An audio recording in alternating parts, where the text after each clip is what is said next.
Lions just recovered a fumble. Bits of wisdom. It's Harry Houdini, I'm pretty sure. That's when it kind of becomes Home Improvement After Dark. I guess that leaves us at the question of the week. Very good. I don't know if you noticed, Jordan, but a really cool aerial shot of the table. Reasonably funny. User review.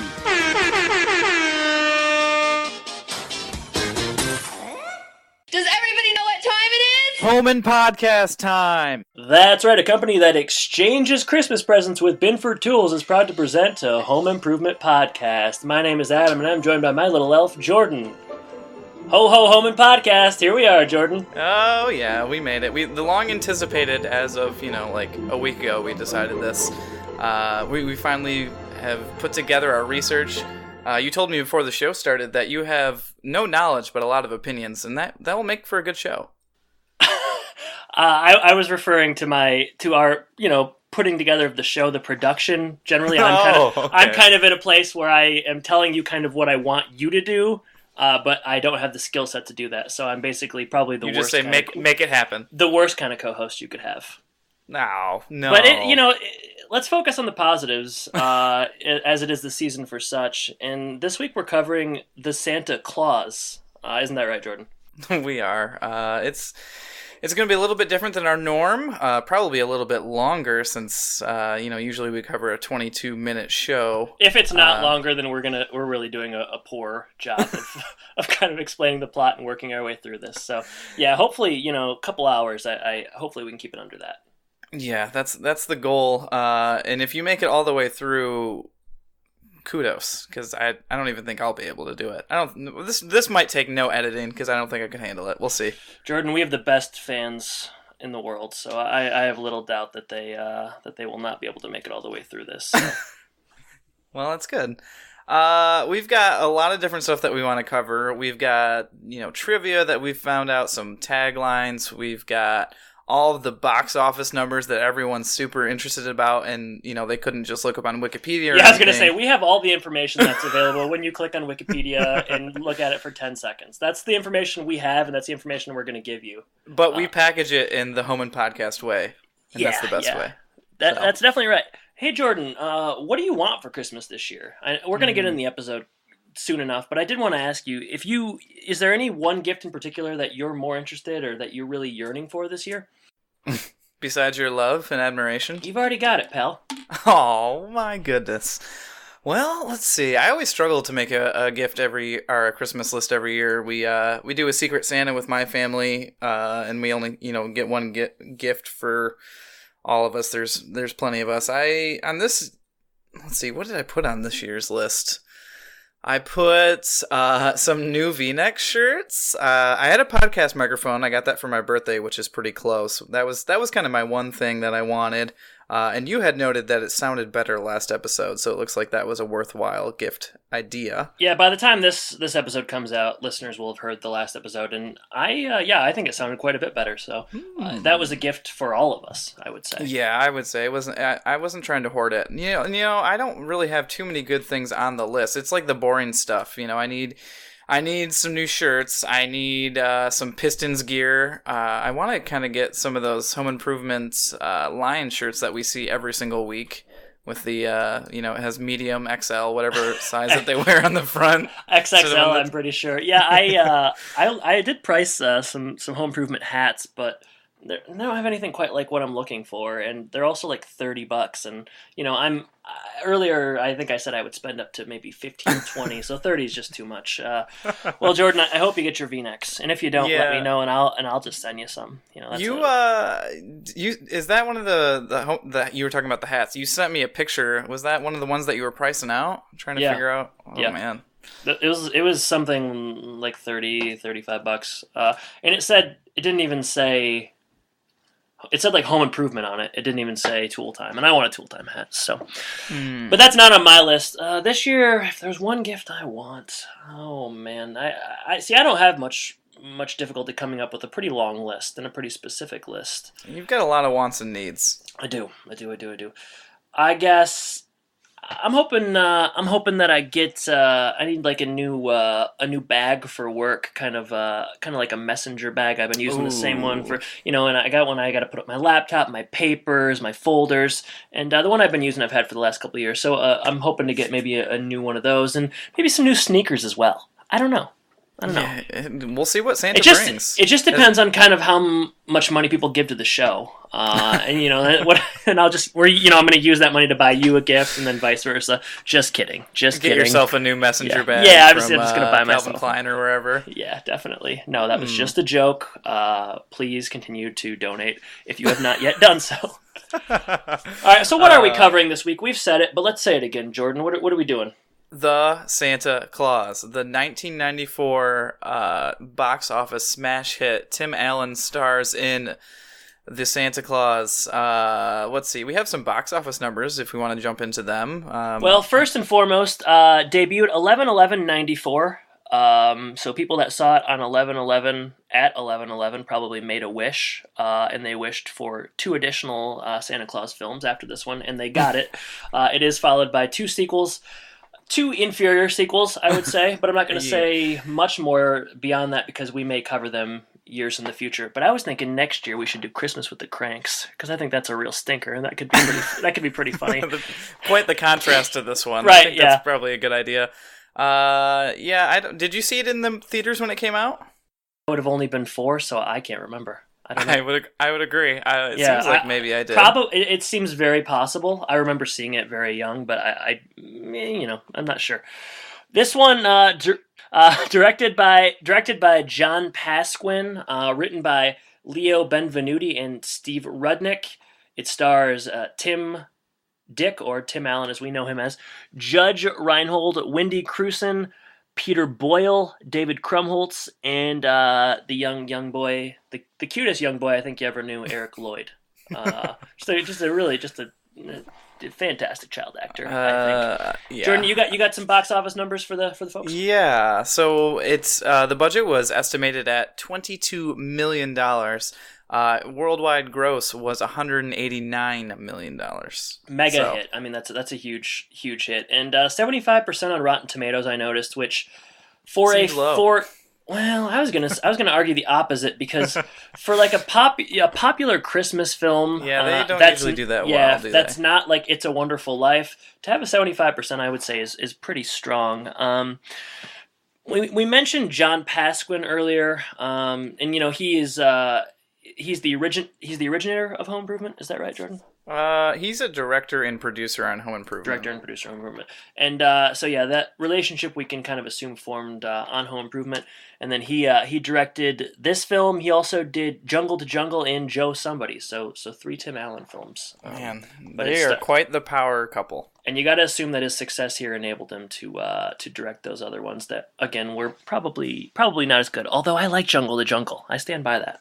Yeah, that tarantula in that movie is just yeah, I mean, that's probably the best performance in the film.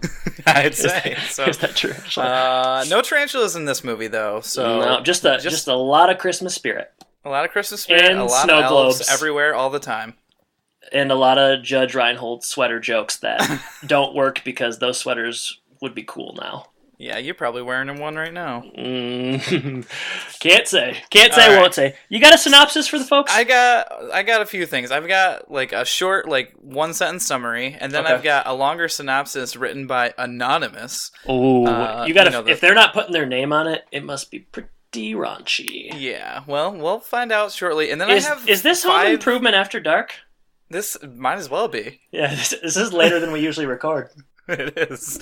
And then I have 5 taglines that I really want to read to you because they're just fantastic. Just 5, huh? That's it?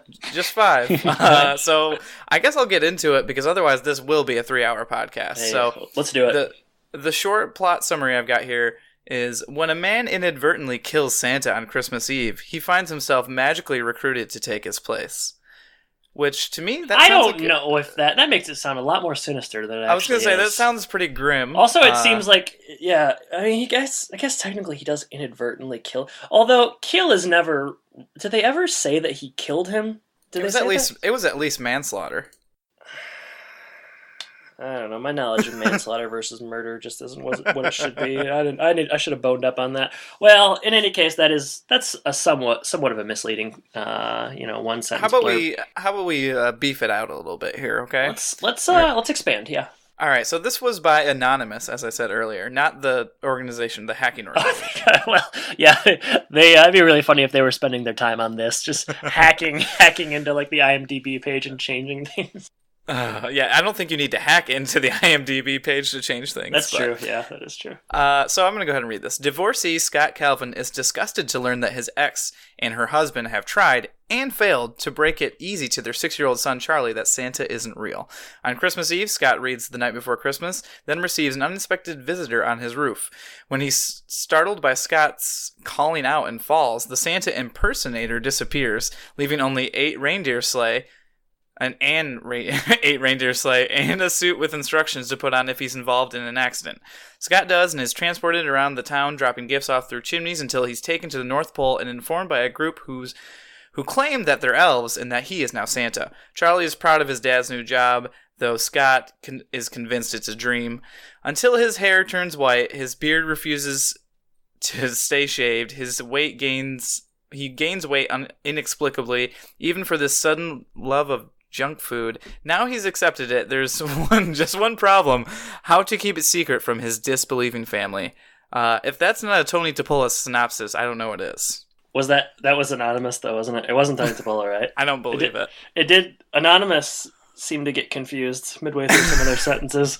Also, you seem to have not read through that before we started recording. I did not. That was a fresh read. It didn't show. Yeah, thank you, Anonymous, for that. And if you are listening, yeah, we appreciate that. Although odds are you are not. So you got some log lines you want to run through? All right. So you're gonna have to tell me which one you like the best. How about this? I will say the title of the film, and then you read the log line. All right. I'll say The Santa Claus, and then you say the log line. All right. Are you ready? The Santa Claus. This Christmas, the snow hits the fan. That's pretty good. All right. Okay. All right. We should vote on our favorite one after this. All right. Here's the next one. The Santa Claus. What if your dad was Santa Claus? I don't care for that one as much. No, boring. Come on, marketing people. All right, here we go. The Santa Claus. It's beginning to look a lot like Christmas. Don't care for that one either. No. All right, you'll like this one, I think. The Santa Claus. You've never seen Santa quite like this before. Okay. All right. The Santa Claus.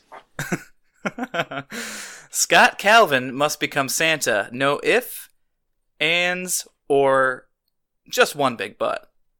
Ooh, is it the last one? Yeah, that was the last one. I like that one the best. Or the first one. The snow hits the fan? Yeah, yep. I kind of like you've never seen Santa quite like this before. It's just stupid. I mean, yeah, it is stupid. Walt Disney Pictures presents the Santa. I think I noted on a podcast pretty early in our run that I did not get the Claus portion of the title until very recently.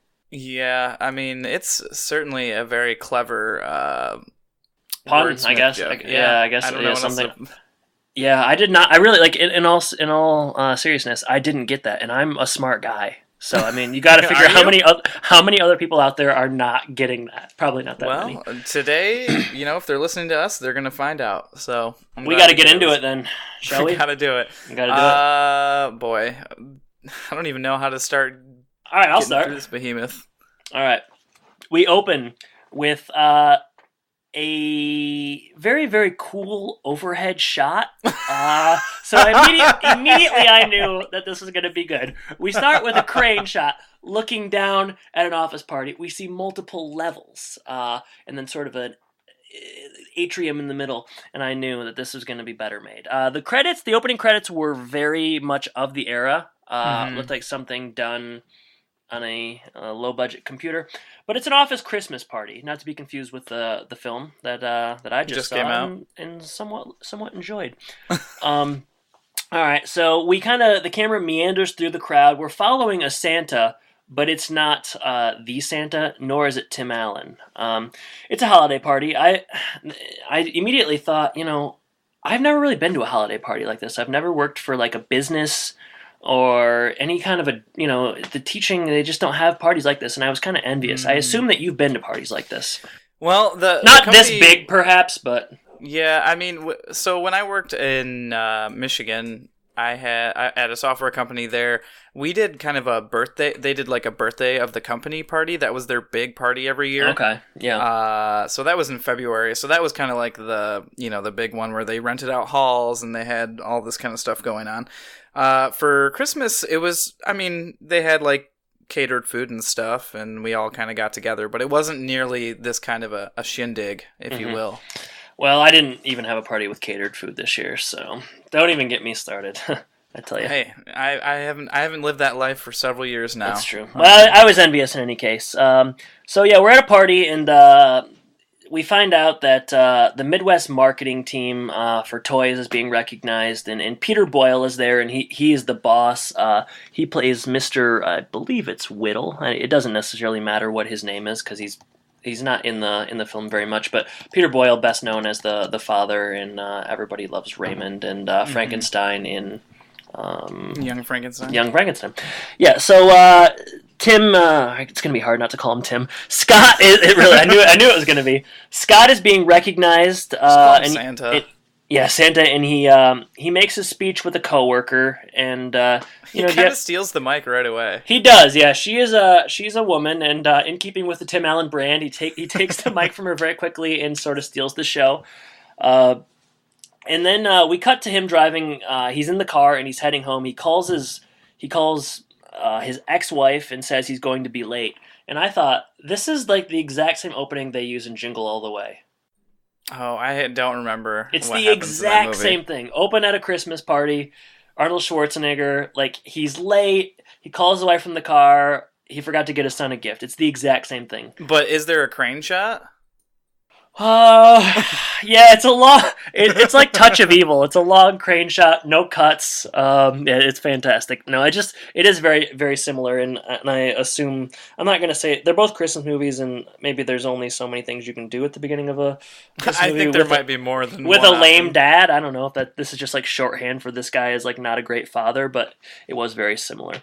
So he's driving home, and he's driving it's 94. He's driving a car, and I couldn't tell if it was nice or not. It's like one of those like old nice cars. Like it looks crappy, but it was probably meant to signify that he had some money.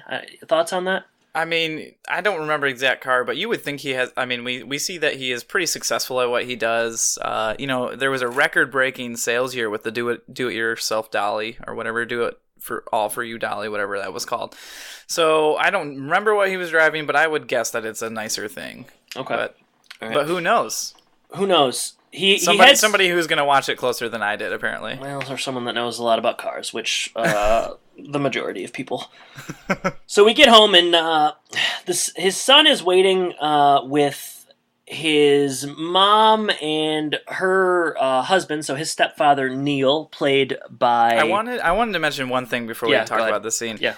This is as he's driving through town, we see like the first of many scenes where an elf is just present for some reason. Oh, I didn't notice that. Oh yeah, I mean, where? Do you remember seeing it later in the film at all, where there's just like elves? Yeah, at the end plain sight? at the end with the kids, I noticed that, and I didn't understand why. But I was going to bring that up now. Where was the elf here?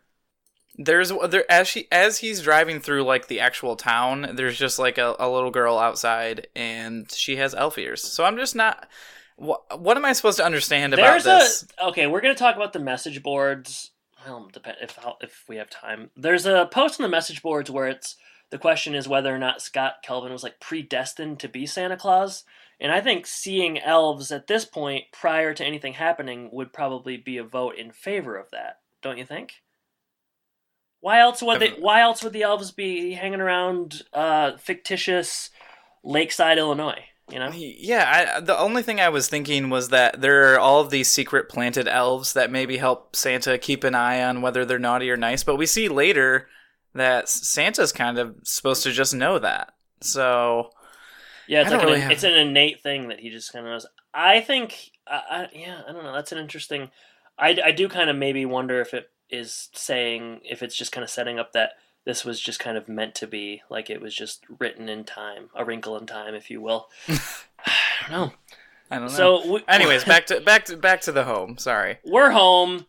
His kid's getting dropped off by his ex-wife and her new husband Neil, played by Neil. Judge Reinhold. Judge Reinhold, he does a very specific thing in Does most it of well. his movies, and he does it pretty well. I guess I know him, Beverly Hills Cop, Yep. and his couple episodes on Seinfeld. I think I can't remember the episode title. I should have looked it up, but he hangs out with Jerry's parents a lot. I think it's the Cadillac. It doesn't matter. But yeah, he's doing it here, and it's very much they're a '90s couple. They're divorced. Can't say how recently, but it does kind of feel like a newer thing. But It feels then, fresh, but she's also remarried. Yeah. Do you think there was already something in the works, and that was the cause of the divorce? Like, what happened here? It's never hinted at. They don't get along real well in the beginning. It was strange how he really wanted them to come inside. Did you know? Like, he really wants Neil and Laura to come inside for whatever reason. I don't think he wants Neil anywhere near his house. Yeah, I suppose not. He really wants his wife to come inside. Maybe that's maybe he's trying to get her back, but I never really got that feeling.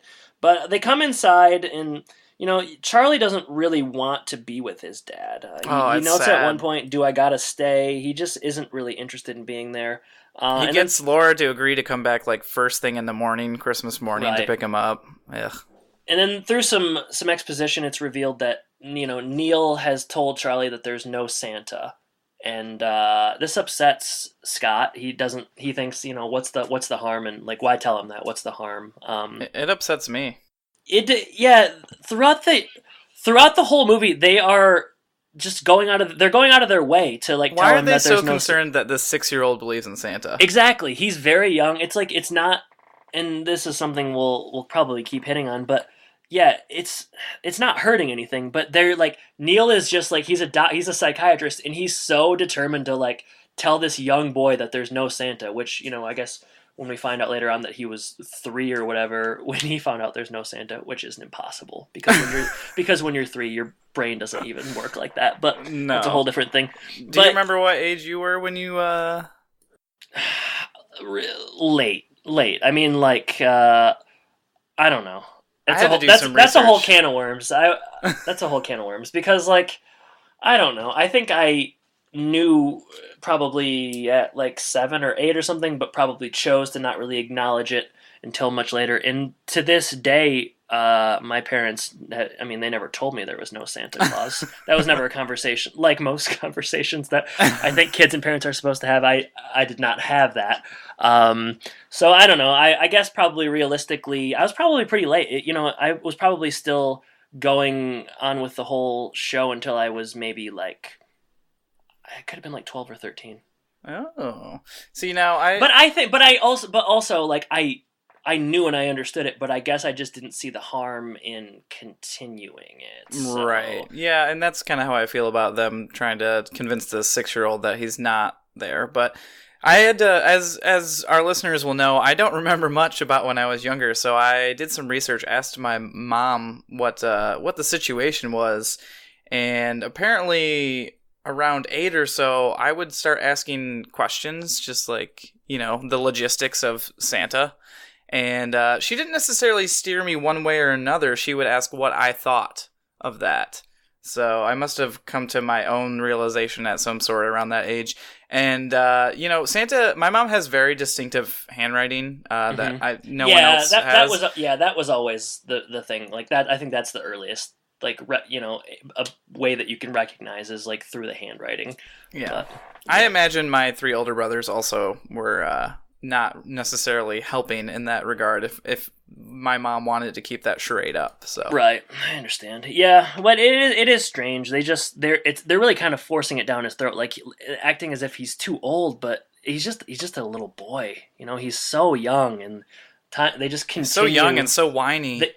The boy, yeah, I suppose so. I don't know. Just the whole thing with with them and like just like almost just saying like it's ridiculous that he believes in it, but I don't. I never. Well, I it's never felt like ridiculous it was. that Laura has that haircut, but no one says anything to her. That's who got her.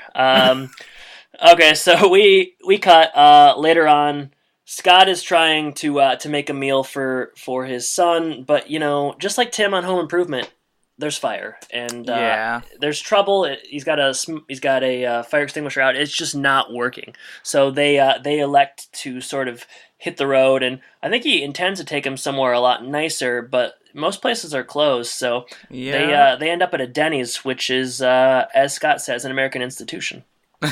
And then it's all Japanese businessmen inside, which was pretty funny, and I did not remember that. No, I didn't remember that, but they also, they lead him a little bit more, and there's kind of like this sad waiting area with just like all the divorced dads who maybe also burnt the turkey or just couldn't cook. Right. Also, what kind of a Denny's is this that doesn't have eggnog, chocolate milk, or apple pie? Yeah, that waitress, she was a real downer. She wasn't even playing along, just delivering more and more bad news. When Charlie says that that plain milk's fine, it's like the saddest line in the whole movie. It's just so pathetic. I wrote that line down and then just a sad face after it. Yeah, it made it's me so sad. It's like the saddest part of the whole movie.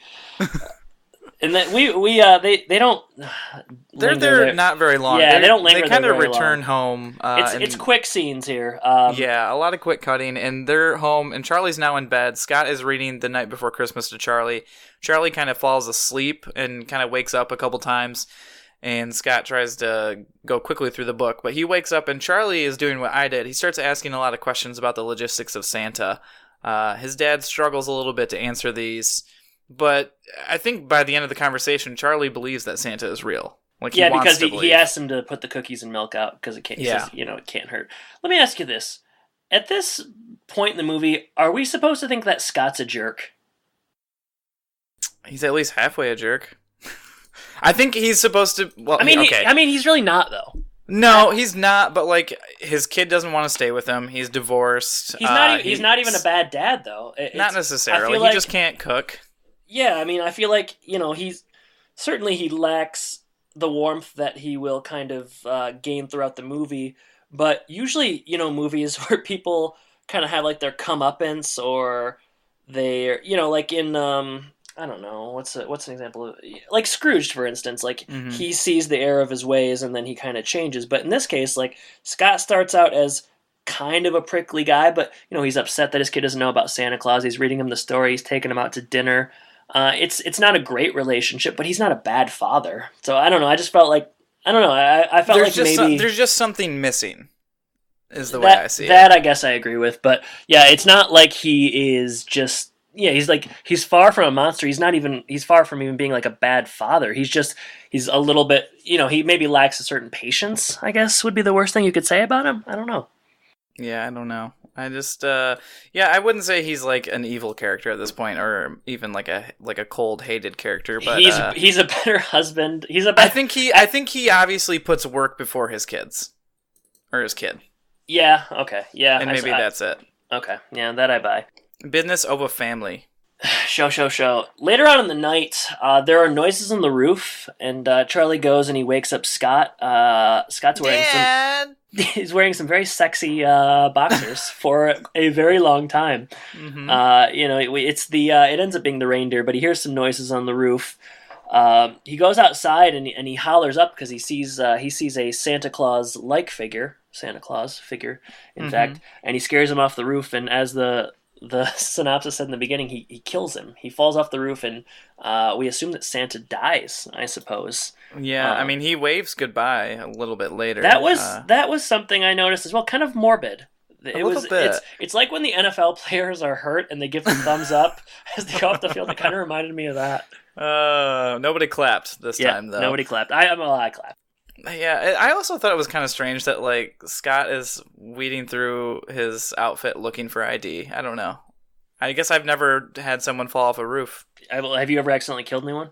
No, not yet. Yeah. Well, you better cut what you said before that because people are going to have some questions. All right. So The musical score here, I noted. Like, I know we played a clip at the top of the episode, but I think the music throughout this is really good. It's it's a mixture of the Christmas hits that we've all come to know and love, but they also have kind of their own sort of original orchestral kind of music, and I thought that it was really strong in this particular scene. It invokes wonder. I'll say so.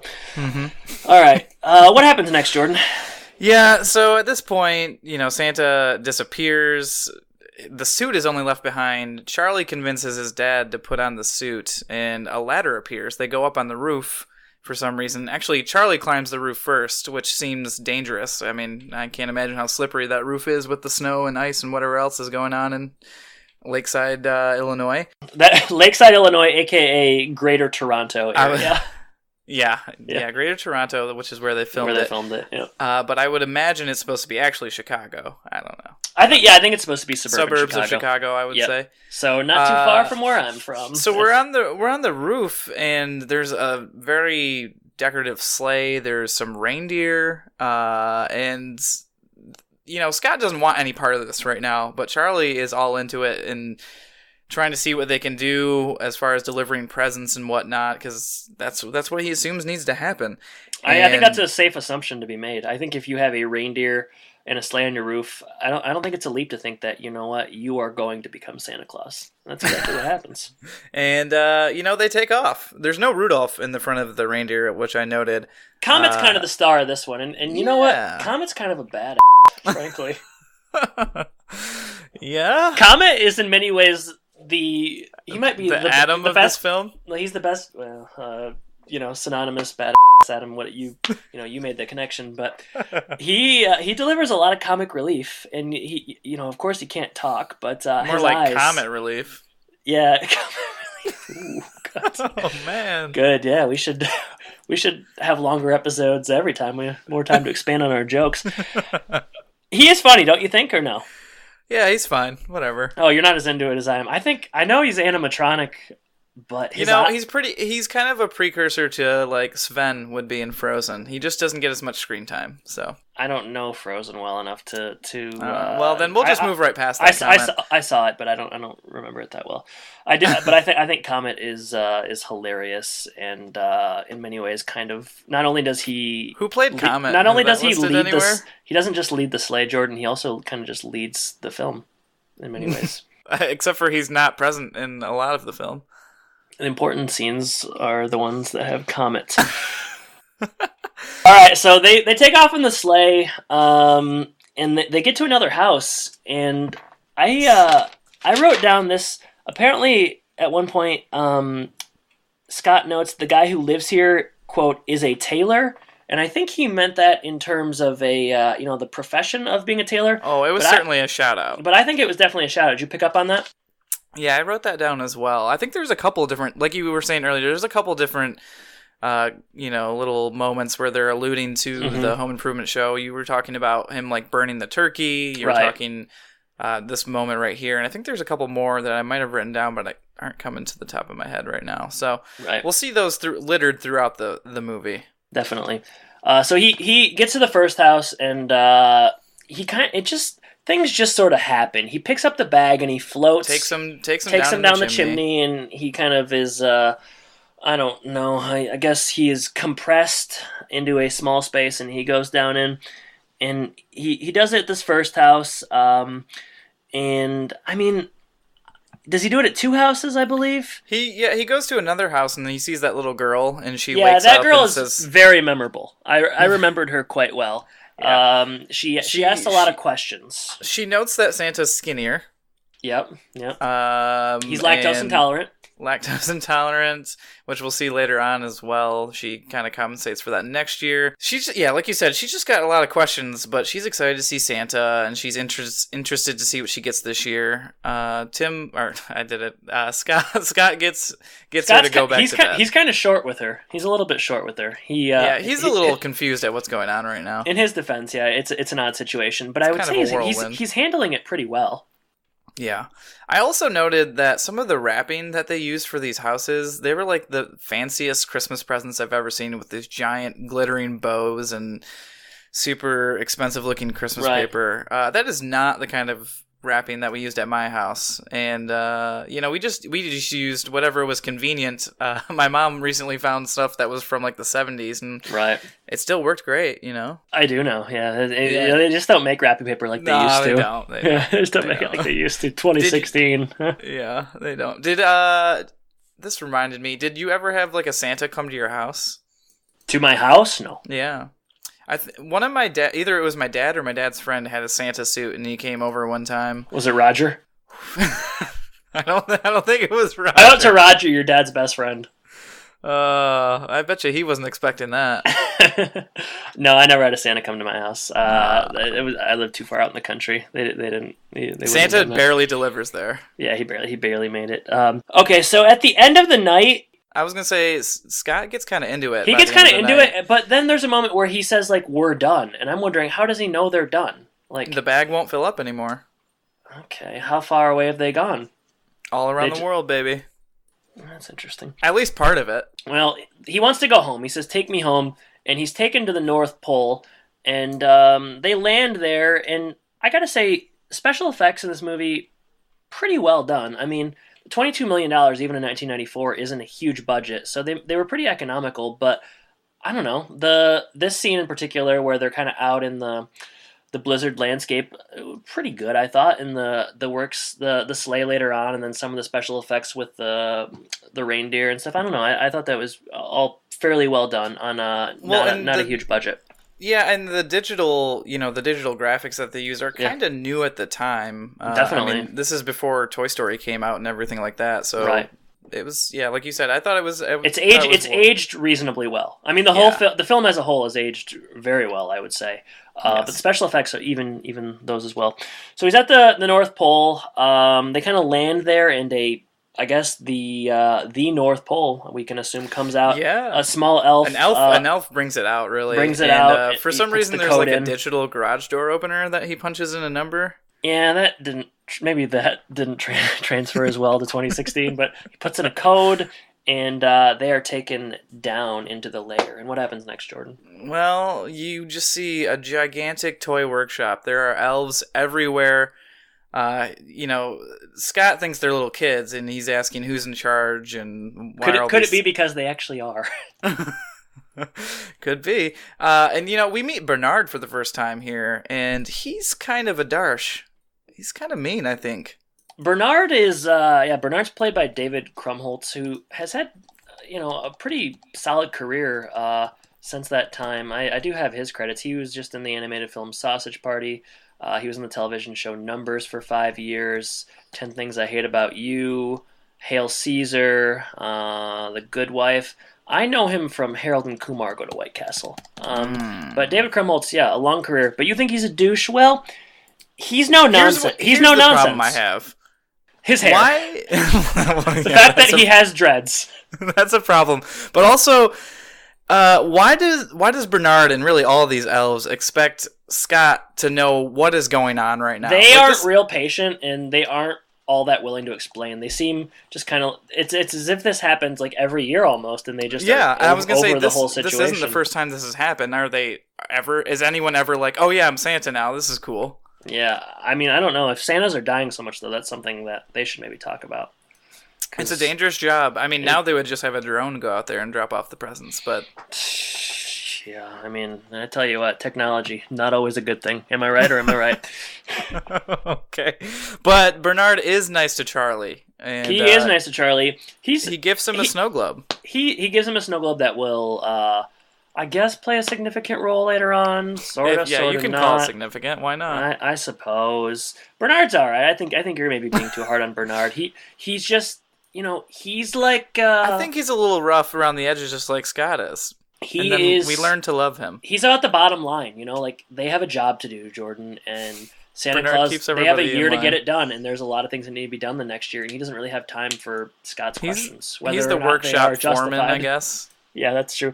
They argue over the logistics of the contract, the Santa Claus with an E at the end, quote unquote, and they get out the business card that Scott took from Santa's suit earlier, and why would they expect him to know that this is what it says on there? Along the lining is the actual clause where it says if you put on the suit, you're Santa. They spend some time kind of talking about that. You put on the suit, you're the big guy, I guess is the direct quote. Then there is, Scott notes, what if I choose not to believe it? And there is a kind of hush all over the workshop. Yeah. Then, what happens next? Well, Bernard sends Charlie away to get some food. He's hungry after the hard work, and Scott and him kind of continue to discuss a little bit about what's happening here. He says that he has about 11 months to get his affairs in order, and then he has to come back and do this all over again. He's going to ship him the list. They talk more logistics. And then they are met by Judy the elf. And Judy, I would say, also runs the place a little bit. She's just this adorable little elf that... She's a baller. She takes Scott to their bedroom, I guess. She gives him the nice SC monogram pajamas that he wears. Yep. Explains a little bit more about what Christmas spirit is, I guess. I don't know, why kids believe in Santa and believing is seeing. That whole. If Wilson were in this movie, then he would Judy. He'd be Judy, and he'd be delivering the believing is seeing dialogue. Judy, she thinks that Santa might be hitting on her, but she's dating a guy in rapping, right? Dating a guy in rapping, and she's 1,100 years old. She's perfected hot cocoa, things of that nature. They go to bed. And it looks hold on. Wait, what? I have a couple of questions about this. Right. First of all, those creepy puppets are running 24/7 in that room, and when he takes off his pants, they yell. So, who's in charge of those puppets? Why are they running 24/7? Also, they mentioned... I'll tell you who's in charge of those puppets. Comet, because that guy is funny. Comet equals firecracker. Comet. Well, this also... I have some other questions, because we learned that there's a polar bear outside the bedroom window directing traffic. Yeah. So... That's funny. I just don't know what to make of that. What other animals? Is there a narwhal somewhere? Just, I don't know... playing beach volleyball? You're asking questions that I couldn't possibly be able to answer. These are things I haven't know. I need to return to my fan fiction, my Santa Claus fan fiction. That way I can kind of flesh this out. But I don't know much about the expanded universe. I know who will start the fan fiction. It'll be Comet. Yeah, that's true. Yeah, he's in my fan fiction.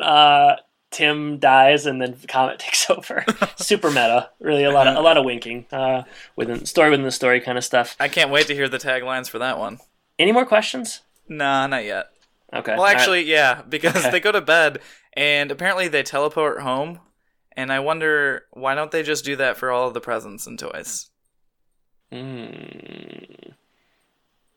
on, John. I can't answer with snark or any kind of actual sense. That's fair. I don't know. I don't really know why they teleport home either. I guess to serve the plot. He does hold on to his monogram pajamas though, and that's kind of the only proof that he has that it actually happened. And I guess Charlie has his snow globe as well. Yeah, so they wake up in their beds. Charlie, he tried to kind of wake his dad up, but Charlie's just ripping into his presents, and I thought, man, that's not good. He's opened all of his presents all alone. Growing up, my family, we really tried to make the present everybody around the tree. Well, yeah, and try to make it last for a while. Charlie's just ripping into him. He's got no time for that. When you're a kid, you're just so excited, especially when you know that Santa gave you what you wanted. Yeah, so. And if Santa's your dad, you definitely know that. Mm-hmm. Yeah, so Laura arrives, and Charlie is the complete opposite kid when he arrived at this house. He's excited. He's telling his mom all these grand stories that happened, and she doesn't really know what to make of it. And it's kind of that scene kind of just ends with everyone not really knowing what's going on. Laura's just kind of okay, you really talked to him a lot about Santa. I don't know why you did that. And we kind of go from there. It does. I don't know. Yeah, it's not much really happens. They head into kind of like an episode of Home Improvement. I don't know how much time's passing, because obviously, I know that this is the next day, so you can assume this is Christmas Day or whatever. But over the next year, I mean, things go really quickly. Yeah, there's not really any indication except for whether there's snow on the ground or not, basically. Right. So next scene, he's at school, and we can assume Christmas break has ended. Charlie introduces his dad. He doesn't want... Neil is also there, which is... I don't know. Neil... Maybe you don't need to be there necessarily. And Charlie says he wants to introduce his dad first, so he's definitely curried some favor. I guess the moral of the story is that if your kid doesn't like you, then you should just kind of pretend that you're Santa Claus, and then he'll love you unconditionally, I guess. Because Charlie just loves his dad a lot more because he thinks he's Santa Claus. So he introduces his dad as Santa, and... they draw parallels, like Tim Scott says, I work at a toy company, I'm like Santa Claus, what Charlie means, and then there's a back and forth with some of the kids, essentially. People are worried about Charlie. In this meeting, the next scene, they meet with the principal, Neil, who, again, would not really need to be there, Laura, Scott, and the principal, and this felt like a meeting that also wouldn't actually happen in real life. Because at this point, all Charlie's done is have a sense. He's displayed a sense of imagination, but there's no reason to be concerned about anything at this point. He's 6 years old. There's no way no other 6-year-old at this school doesn't believe in Santa or believes in Santa. Okay, so he thinks his dad's Santa Claus, or he's pretending. Kids lie all the time. Young kids, they just constantly lie, and they have imaginations. This felt like kind of one of the more ridiculous parts of the movie, because at this point, there's no cause for concern at all. Maybe he embarrassed himself or his family or whatever, but even so, the principal is in there acting as if this kid has some kind of a condition. It seems like this is the meeting that maybe Brad got when he put dissected frog under that. Well, that would make sense because he did something wrong. In this case, Charlie is just being a little boy, which is something that people are trying to curb him of the entire movie, is to take away his wonder. Yeah, I wanted to say you did gloss over one thing that I thought was really strange, and it was at the start of that last scene when the fireman is talking about his partner who got 3rd-degree burns. Yeah. It's a very strange... I don't know. I think they were just trying to be funny, and then the teacher says on behalf we're sorry about your partner. I don't know. Yeah, I guess it was just strange. They agree after this principal's office meeting. Scott tries to comply with the request of breaking the news to Charlie that Santa's not real, and for some reason he wants to do it at an aquarium. Well, the polar bears are symbolic of the North Pole, I guess, because that polar bear was directing traffic in that. They're standing in front of it's the Coca-Cola polar bears. Jordan, how much does a polar bear weigh? How much does a polar boar weigh? Enough to tell this bad joke. A polar bear weighs how much? Enough to break the ice. My name's Adam. Oh, boom. You must have gotten that one from Comet. I got it. I feel like I name dropped in the last podcast, but someone we graduated with told that joke in 5th grade, the first day of school, and it really stuck with me. But I'm not going to say his name because I don't think that doesn't really interest anyone except for us. But yeah, so at this weird aquarium, Charlie refuses to accept what his dad's trying to tell him. They move on, and it's kind of like a montage at this point where Laura This is where you got to assume there's some kind of a passage of time, but it's really hard to tell. And really hard to tell how much time. Yeah, because next Christmas comes along relatively quickly, and then he sees a doctor in a couple of scenes, and he says, "I put on 40 pounds in 4 days or something." So yeah, time is bizarre in this. Time's always relative when you're Santa Claus, anyway. So, but Laura finds Charlie playing in his room. Neil challenges Charlie's beliefs, and Charlie kind of refutes all of them. The horror of a young boy playing Santa Claus in his room. It's a nightmare. He's brought up the chairs and made them all reindeer. And they kind of come to an abrupt decision that they're not sure that they want Charlie to see Scott anymore. Very, very abrupt. And Neil is kind of the driving force behind this, and it's Neil's a monster. I never really noticed until this watch of the show, of the movie, and I don't know how many times I've seen it, but yeah, Neil is. He's definitely the antagonist here. The latter two films have actual antagonists, but in this one, Neil is the driving force. He is really preventing. He drives a, he just creates a real rift between the two. I mean, he will not let them be together. He won't be. And Scott's plan to, appease them is to basically just make this a secret between him and Charlie, and he thinks that's going to be okay. So we kind of go from that point thinking, okay, maybe they've kind of buried this, but there's still too much time left in the movie for it to actually be buried. Scott wakes up one morning and a physical transformation starts to happen. He's much heavier. He starts getting a very white and bushy beard. He rushes off to an office meeting where nothing fits him anymore, so he's in basically a sweatsuit. He's got sweatpants on and a sweatshirt on. At that meeting, they're discussing a new Christmas toy for the year, and they want to basically have Santa be a commando in a tank. And Scott all of a sudden is full of Christmas spirit, and he does not agree with any of these things. He talks about what Christmas should mean, and making better toys, and not doing the whole commercial thing. And really, he's just changed from what they knew as one of the top salesmen or whatever. And he orders a ton of food. I mean, like 5 desserts. They're concerned about his weight gain, and he states that he was stung by a bee and had an allergic reaction. I thought this was a funny scene, because the guy is doing like a pitch, and he's just shouting no throughout the bulk of it. But I thought his coworkers were kind of rude to him.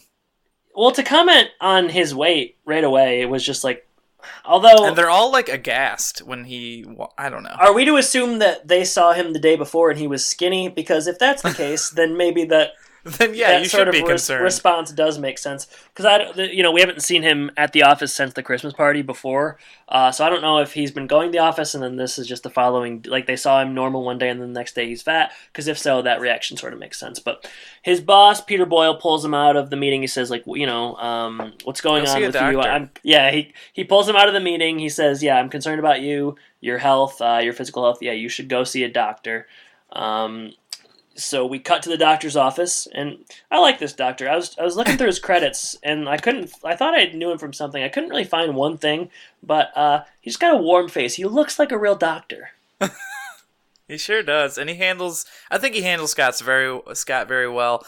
And his judgment is, he's healthy as a horse, but he might have some sort of hormonal imbalance, and his gray hair is due to middle age. So Scott notes he put on 45... He's got a real bedside manner about him. He does. He's good. Scott says he put on 45 pounds in a week, and they put an issue. They put the stethoscope up to his heart, and it plays Jingle Bells. So that seems like a bigger issue. That was maybe the writers being a little bit too cute. But I guess who am I to say? But yeah, that seemed kind of silly. I have another question, and I'm wondering, Scott is kind of trying to show people that all these things are happening to him. Why doesn't he just shave in front of someone and then they can watch his beard instantly grow back? Yeah, that's true. Yeah, because later on when they take his rights away of Charlie, that would be a good thing to do. Just walk in the office, shave, and then have his beard grow back. I don't have an answer. I also don't know why. Well, the doctor tries to explain his 45-pound weight gain in a week to him eating sweets, but there are no amount. You could eat sweets for a month. You could eat sweets every meal for a month straight, and you would maybe put on 20 pounds. Tops. Yeah, it's an excessive amount. So I like this doctor, and I think he seems realistic. Maybe he's not being as thorough as he could be, but maybe he's very confused at all of the vital signs that seem to be okay. But so we move on to an athletic event. Charlie is playing some soccer outside, so it's not quite winter yet, I suppose. A little girl sees Scott, and now Scott really looks like Santa. He's got the full beard, the white hair. He's got the jacket on. He's rather large. And she is sitting next to him on the bench. She thinks he's Santa, starts giving him her Christmas list. And Laura and Neil show up, and they see a line of children. And This is kind of the straw that broke the reindeer's back for them. They just pull Charlie right from the game, and I'm thinking, what about his teammates? They're walking right in the middle of the field. If I were a parent of another one of those kids, I'd be like, hey, get the heck off the field. What are you doing? They're really leaving his teammates out to dry. I mean, was it a close game? What were the stakes? Was it the championship? It seems important. I don't know. It does Clearly, seem they important. don't respect sports. No, and that's a problem. So Charlie, or rather, Scott, he is kind of propagating the image. He's always wearing red and green. He's trying not to seem like Santa, but every outfit he wears. I think he secretly is liking this a little bit now. Maybe, I don't know. But he does. Is it worth him losing visitation rights of his kid so that he can, have a color scheme that works in a December? Listen, Santa's got to be Santa. He knows he's Santa at this point. No, he doesn't. Does he? No, he's about to though. Yeah, he's about to. Yeah.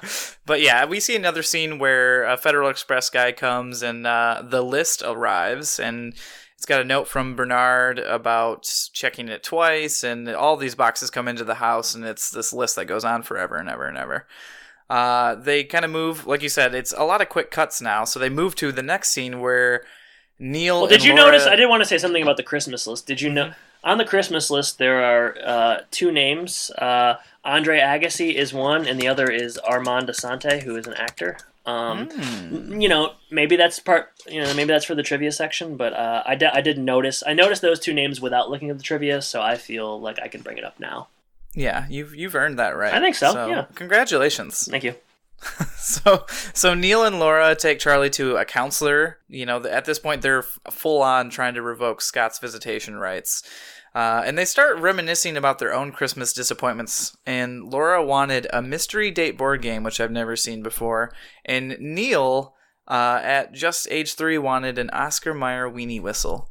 As I noted earlier, Neil saying that he stopped believing at Santa Claus at age 3 is absurd and really impossible. He's also kind of a baby because, he didn't get what he wanted, so all of a sudden he's just going to drop. He's trying to ruin every other child's, upbringing and youth.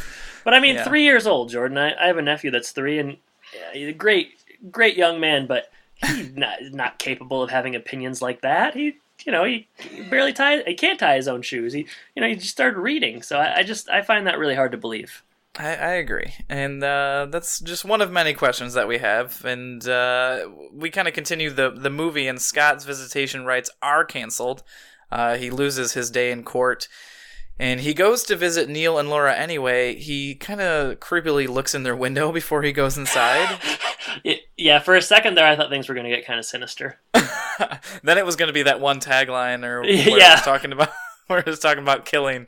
But luckily, he just kind of walks in. He wants to say goodbye at one last time to his kid. And I think at this point, Charlie shows him the snow globe. And for some reason, the snow globe, it must bring back all these memories of that night and make it seem more real. He was very much, Neil and Laura are there, and he's kind of being confronted. And it seems like he's about to lose hope in the whole, he just doesn't believe, and he's feeling just kind of down on his luck and sad, expectedly so. And then Charlie gets out the snow globe, and his eyes kind of twinkle. And it's just he's sort of had the realization that, I am Santa Claus, and I do have a job to do, and I'm going to do that job. He really gets polarized, if you know what I mean. I was curious, we sort of skipped this, but they take away his visitation rights. Could they do that? Is there I'm sure they could if it was a detriment to the kid. But what's the detriment to the kid? Well, this goes back to the whole premise of the movie. Why are these people so concerned about a 6-year-old believing in Santa? I'm just wondering if, in fact, that there was a situation like this in. Okay, so even if a parent they must think he's mentally unstable. I feel like that would be hard to prove based just on appearance. Based just on Santa Claus. He hasn't even said he's Santa Claus yet. He just wants to look like Santa Claus, which is he did say... Well, no, that's later on. No, it's later on. So I just, I don't feel like that is, there's any, legal precedent for that. I don't feel like that they can take away his visitation. Wait, you don't think there's legal precedent for someone claiming to be Santa Claus? He's not claiming to be Santa Claus at this point. Well, when they take away the visitation, he just looks like Santa Claus. You can't take away someone's kid because they like dressing like Santa Claus. It's strange. We do know that it's unsettling, but we do know that Scott's lawyer wasn't as good as Laura's, and maybe he kept the same lawyer, and that lawyer did not do well in this case. Maybe, but all right, fine, whatever. Wait, are we trying to prove the logistics of the movie where Santa Claus is? I'm just saying, we've got questions. Don't get mad at me when I don't have answers for you. That's what we do. I'm just saying, I just don't think I feel like you're trying to put the burden of proof on me for this, and I don't deserve it. So, but let's see. So Scott has the realization that he's Santa Claus. They say a proper goodbye. Next thing you know, Bernard's at the house. He just appears as Laura leaves the room, and then they make the ill-fated decision to just leave. They just all depart together. And if you're Scott at this point and you've just lost your visitation, this is an interesting move, I would say. I'm completely, this doesn't look like kidnapping at all. I don't think Scott should have lost visitation, but this was not a good choice to make, I would say. This is not a good defiant move on his part. So obviously the police are called in and begin arresting Santas all around the city. And this is when the movie, lots of cutting, lots of very short scenes, so it might be a little bit harder for us to discuss, but we're going to do our best. But it's basically like 10-15 second scenes for in the next 20 or 30 minutes. So yeah, as you noted, there's a meeting with a bunch of cops, and they make like Santa Claus jokes, but they're there's an APB. They're looking for Scott, and they begin arresting Santa Clauses across left and right just the city. And then they kind of pan back to the North Pole now because that's where Scott is. And we've got some elves demonstrating some new technology. And they've got like a James Bond-ish elf. He's the only British elf that we've seen. And he's the only one apparently who can make all these technological achievements and advances. So Scott's pretty worried about falling off roofs this year, and they're going to address that among other things. And then I guess it is Christmas time because Santa starts to, begin his rounds, right, including returning to that little girl's house, and she gave him soy milk because he was lactose intolerant, which I thought was. You're skipping just a lot of stuff here. We're Well, skipping over a lot of things. All right, flame retardant suit, very cool. Cops. They cut back to the cops again. Probably my favorite scene in the movie when I was younger was they do like the Reservoir Dogs kind of slow walk in. It's and they're playing "Gimme All Your Loving." It's like very much like squat up kind of thing. They're walking in slowly. You got Santa, you got Charlie, you got other people elves. I can't think of, elves, and "Gimme All Your Lovin'" is blaring, and hashtag squad goals is kind of all I could think. But that was my favorite scene growing up. I just always thought that was really, really cool. I'm so sorry that I almost skipped over that. How dare you? Then they continue arresting Santa Clauses. They prep to leave. Neil puts up Charlie's stocking, so he's hopeful. And at certain points you got to feel bad for Neil. I guess he's the stepdad. He's on the outside looking in. And Neil's a monster. I don't feel bad for him. I felt bad for him in this scene only. They have a police lineup full of Santa Clauses. Then they cut short, to tall, fat, skinny. Yeah, and they turn different their own races. Way. All Not that kind of especially stuff. funny. And then they do depart to leave, and before they leave, they have the customized sleigh.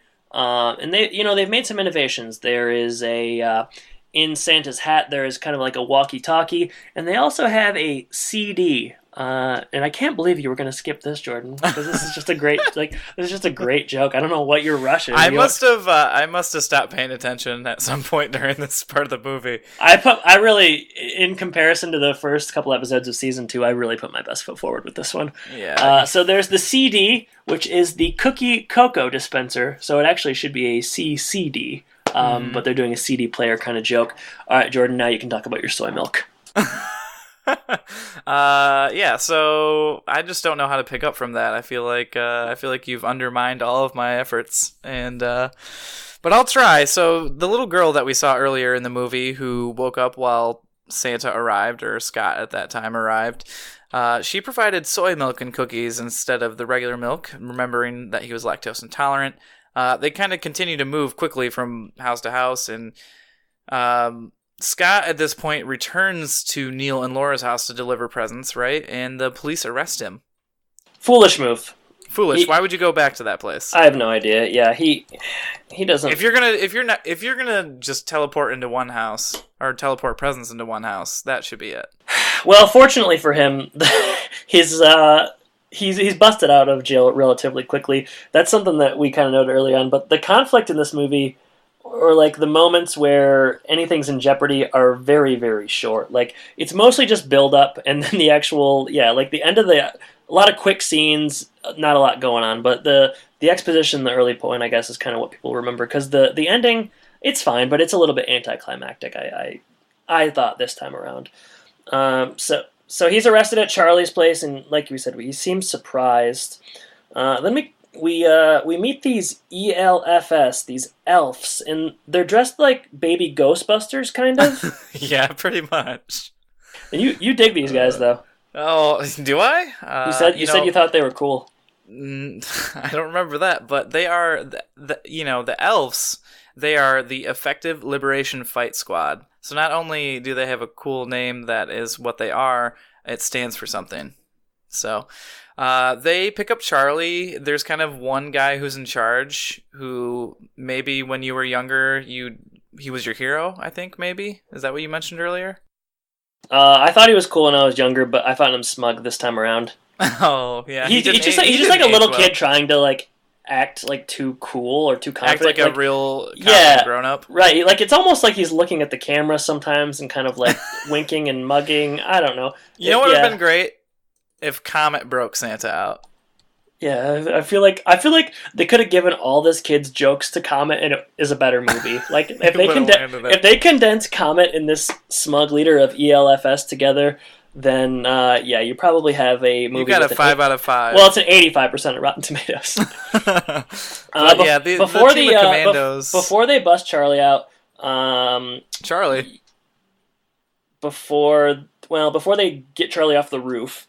Santa is being grilled by a cop at the police station, and they ask him his name, and he gives Santa Claus in a bunch of different languages, and that's kind of funny. Yeah, he is also very smug at this point. Like he doesn't seem concerned at all that he's in jail. I don't know. He knows that Santa's gonna get out of this one way or another. So, but then after he gets grilled by this cop, he's kind of waiting in his cell, and the elves show up to the police station, and there's kind of a desk sergeant there, and he's about to have a bad night because they're his worst nightmare. And elves he with asks, attitude. and he asks who they are, and they say elves with attitude, which is supposed to be maybe a big line, but it's. But like I don't know. It doesn't play well because it's that smug kid saying like I think that they thought it was like a home run. They wrote it down and they were like, yeah, this is gonna be sweet. We nailed this. And then the kid delivers it in little kid dialogue, and it's just like, yeah, okay, let's move on. And then this guy pulls out a gun and shoots him or something. Yeah, that's the bonus features. He just takes them out one by one. They do shit. They wrap the guy in. Is it tinsel that they wrap him in, or what do they? I hope not, because that probably would have cut him in half. I guess based on the logic of the film. How do they wrap him? I think it was like just Christmas wrapping stuff. They shove a donut in his mouth that he could have choked on. Yeah, they're kind of mean. This poor desk sergeant, he was just trying to do his job, and it didn't go well for him. I also thought, they end up going into the cell holding area, and they use the tinsel to get Scott out. They do a bunch of stupid jokes, and then the other guy in the jail. There's another guy. You mean stupid jokes like tinsel, not just for decoration? Yeah, you couldn't go without including that, could you? Yeah, right. Yeah. So the other guy, there's another guy in the jail with him. He's kind of dressed up fancy. He looks like he was at like a black tie. He definitely got a DUI leaving a party. Okay, I was gonna say, what do you think? What do you think he got in trouble for? It looks like he was going. Anytime a guy well dressed is in jail, he got a DUI. Yeah, just a rule of thumb. That's. I thought maybe he was going to the opera.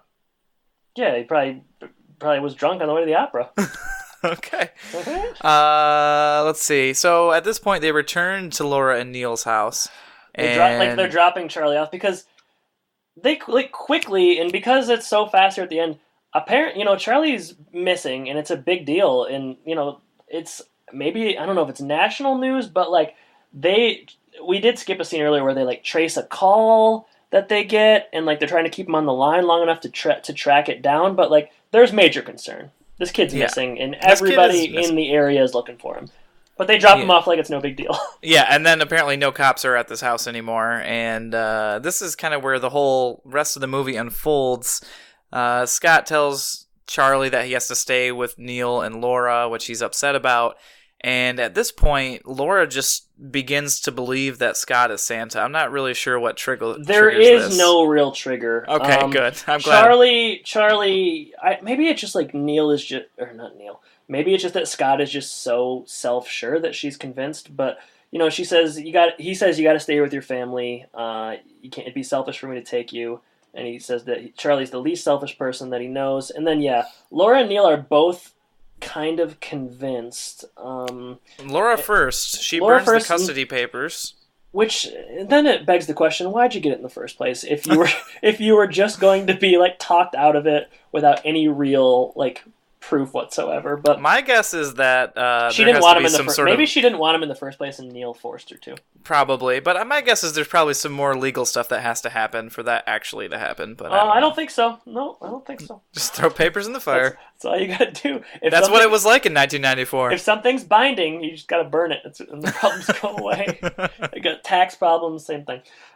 So yeah, Bernard arrives again. And this is where he takes the sandwich. This is where he takes the sandwich. This and has this been is the where most Neil heated debate of the film is when Bernard takes the sandwich of Neil.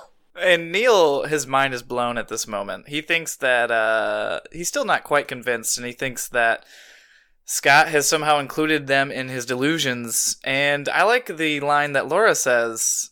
Doesn't she just say that I'll tell you later? Like she just says, I'll tell you later. She's so she talk about smug.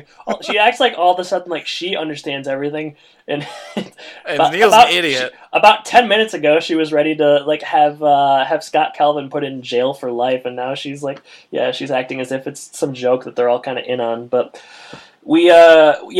they all head out, and there are those elves watching. There's a crowd that kind of gathers outside the Calvin house because the cops do show up and they bust in like a SWAT team. And I was looking for LL Cool J, but I didn't see him. So, good joke. But the elves are watching, and I don't understand why the elves are there. Again, maybe they're just everywhere, and they just kind of pop out as they see fit. That's what I'm led to believe. I don't know. Scott drops a couple of presents. Scott drops a presents. It's Neil's weenie whistle and Laura's dating game. Yeah, mystery date. And they can't believe it. Now, I mean, the icing on the cake, they definitely believe he's Santa Claus now. And, Neil has apologized to Charlie at this point. And, we're winding it down here. So another thing that happens in the scene that happened a little bit before their presents is, Neil apologizes to Charlie. Charlie says, "It's okay, Neil. You were just denying your inner child." To which Neil loves. I mean, he thinks that this kid is now going to make a great psychologist like him. And Charlie... I know what you're going to bring up. I know what you're saying. Keep going. Yeah, I get it. Charlie instead says, "I want to go into the family business." Which means he's going to have to kill his dad. Is he going to murder his dad? How else is that going to happen? Does Santa relinquish his throne? He's going to push his dad off a roof. Yeah, I hadn't really thought about that. But yeah, that is funny. And then they head outside, and the crowd's gathered. The SWAT team comes in, etc., etc. But everything seems, everything's okay. Everything's all right. Scott leaves. He drops down the mystery date game to Laura and the weenie whistle to the weenie that is Neil. That's the icing on the cake. They know that Scott is Santa Claus, and he takes off in his sleigh. Sure does. Winding things down, we can assume. I guess we learn it's only been like 10 minutes later. The crowd is scattered. It's as if nothing has ever happened. Charlie is standing outside, looking at his crystal ball. He shakes it, and he's crystal convinced. Ball? Is he a truth or soothsayer? The soothsayer. His what is it called? What do they call those things? A medium? No, the globe, I guess? Snow globe? Oh, you're talking about a snow globe now. Yeah. This is what happens when we talk for 3 hours. He shakes his snow globe. He thinks it's not working and that his dad's not coming. But sure enough, his dad shows up. And the mother, Laura, agrees to let Scott take the boy for a quick ride. And they take off into the night. You can hear the mother yelling all the way from outer space, practically, that he needs to have him back in about 10 minutes. And... roll credits, that is the Santa Claus. Woo! Yeah. My goodness, that episode was as long as the movie, I think. Probably longer than 97 minutes. So overall thoughts of the Santa Claus. I'm gonna let you give highs and lows a little bit. My voice is going here. You poor thing. I mean, it's a good Christmas movie. It's still perennially played on AMC and Freeform and whatever other channels, and I think it's not meant necessarily to be like a super true film, obviously, since it's about Santa. So all the questions that we have about why do they care so much about a 6-year-old believing in Santa, like all these logistical questions about Santa dying and all that kind of stuff, shouldn't necessarily be taken literally, even though it's more fun to ask those questions, I think. So there's Scott, I don't know, he ends up being a good dad, he ends up being Santa, it's a heartwarming film. What else do you want from a Christmas movie?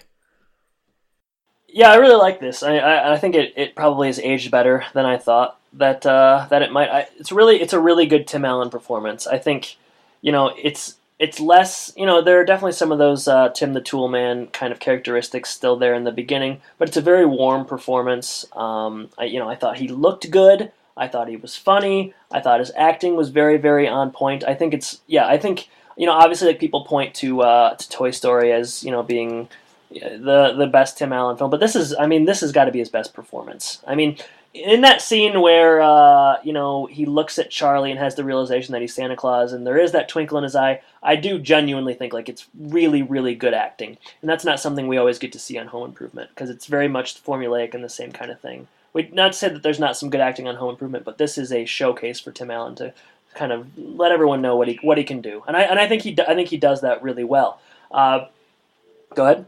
I was gonna say, yeah, he's supposed to dominate the film, and he really does. So yeah, him and Comet. He's a wrecking ball. Comet's great. I think Eric Lloyd is. I really do think he's a fantastic child actor. He's whiny when he needs to be whiny. He delivers dialogue.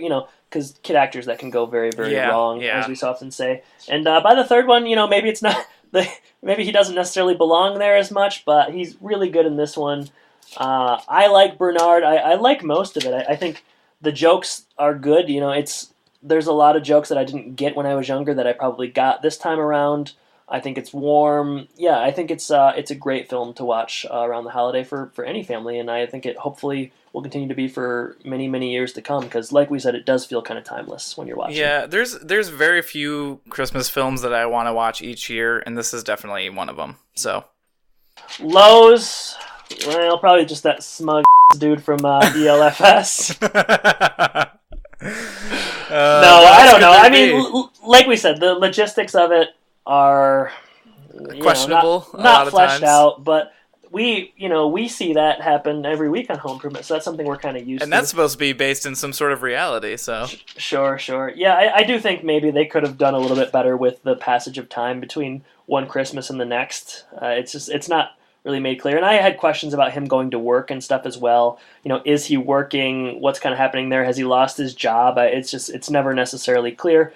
But I like it. I don't really have any genuine gripes about the film. No, I would agree. I agree with a lot of things you said there.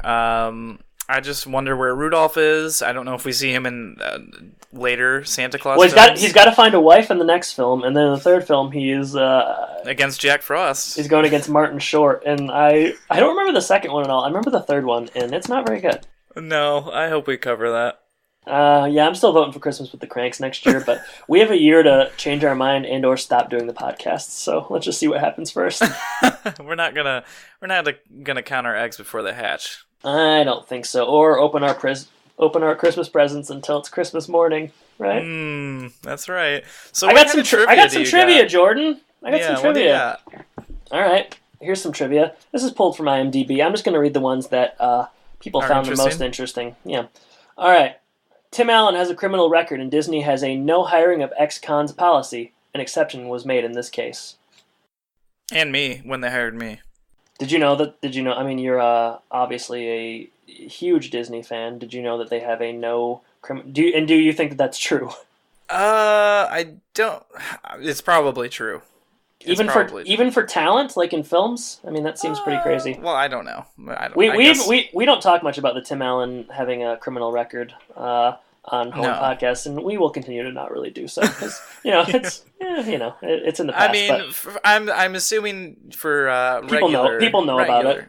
Yeah, regular. I mean, maybe it's felons. Maybe no felons, huh? How about that? Okay, sure. We've noted this before, but this is pretty amazing, so I'll say it again. For 1 week in November of 1994, Tim Allen had the #1 movie at the box office, the #1 rated television show, and the #1 New York Times best-selling book. which he was on fire. I mean, it would be impossible to do now. I was trying to think yesterday of people who could possibly do that, and I mean, maybe Chris Pratt, maybe if he wrote a book Parks and Rec was out. Parks and Rec was never the number one rated television show. It is in my heart. The number 100, maybe.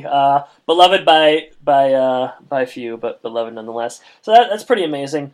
There's a joke that I didn't notice in the beginning where apparently Tim says something about Neil's mom's telephone number being 1-800-SPANK-ME. Yeah, I saw this. And how I think that must have been recut or something. But they did. Originally, it was 1-800-SPANK-ME, and a child, after seeing the film, called that number and racked up a $400 phone bill. So don't call that number. What do you think? What do you think happened at that number? Because I think they mentioned that in there too. Return phone sex line. Yeah. Well, I mean, I thought that was implied, but yeah. I like to flesh it out. Evidently. Also, yeah, I mean, if you're a parent, just, watch your kids closely, I would also say. First lead role for Tim Allen. First lead film role, I suppose. When Scott and Charlie are leaving the North Pole in the sleigh and pass by the moon has a distinct Mickey Mouse logo on it. That happens a couple times that they pass kind of by the moon. I didn't notice it, and I was kind of looking for it, but, I suppose that's something interesting to look out for. I'll check it out next Christmas. And this is the last one that I will read. The role of Scott Calvin / Santa Claus was written with Bill Murray in mind. After reading the script and being offered the lead role, Murray declined, saying he didn't think it was suited to his humor. I guess I can understand that after having already done Scrooged. There's similar kind of threads here, maybe. I don't know. Yeah. Did you see some of the other people who were considered? No, who's that? Tom Hanks, Chevy Chase, and Robin Williams. I could see... Well, again, just like Bill Murray, Chevy Chase, he's already kind of doing this sort of thing, so that I could see him not wanting to do that. Tom Hanks would have been good, I would think. But, and who was the other one? Robin Williams. Also probably would have been good. Would have been a very different film, but I love Tim Allen in this. And yeah, and they kind of give him... Like they were saying, this was kind of his first big movie, so... I wouldn't recast him for anything, so... That's about it for the trivia. There's a ton of it here. If you're interested in it, you can kind of look it up on your own. But there's a lot. Those are some of the more interesting ones. So yeah. Well, boy, that was quite an adventure and magical, I would say. I felt the spirit of Christmas when we started, when we're in the middle, and in hour 4. I'm still feeling it. So. Yeah, it was fun to talk about it. Hopefully it was fun for everybody to listen. Jordan, if people want to tell us how fun it was for them, how can they do that? They can do it in a lot of different ways. On Twitter, we're at Home and Podcast is our Twitter handle. Facebook.com/Home and Podcast. Our website is thehomeandpodcast.com. And then if you are interested in donating to us, you can do so at patreon.com/Home and Podcast, or there is a support tab on our website as well. Fantastic. And, Jordan, I don't have a question for you at the end of this one. That's good. We've talked enough, but I just want to say to you and all Home and Podcast listeners, have a Merry Christmas. Absolutely. And Happy New Year, too. Mm-hmm. Yeah, so as we said, we're kind of going to take a week break, so you might not hear from us around New Year's, but a little bit after that, we'll be back on track, releasing weekly episodes of Home Improvement, not the Santa Claus. So get excited for that, and we look forward to a good 2017. All right. I guess I should say happy holidays and take care. Take care, everybody.